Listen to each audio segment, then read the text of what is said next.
Hey guys, today let's learn how to delete deleted or rather how to view the deleted messages on WhatsApp. Once you are done logging into your accounts, you could actually head on and view your deleted messages. Well, using this for example, so it's actually head on my archive and delete a specific message. So let's click over here and maybe delete this one.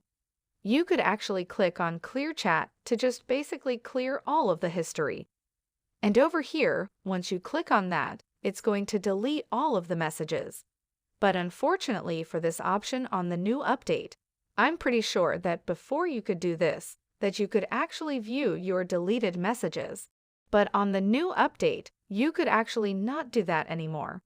So basically, once you click on Delete Messages, it's going to be permanently deleted and all of those will be gone now. But if you do just want to not see the messages onto here your current, on over here your current inbox, you could actually just swipe all the way to the left direction of your phones and archive it to basically it's gone now out of sight, out of mind, but you could also still view it on the archive list over here. Thank you for watching this video.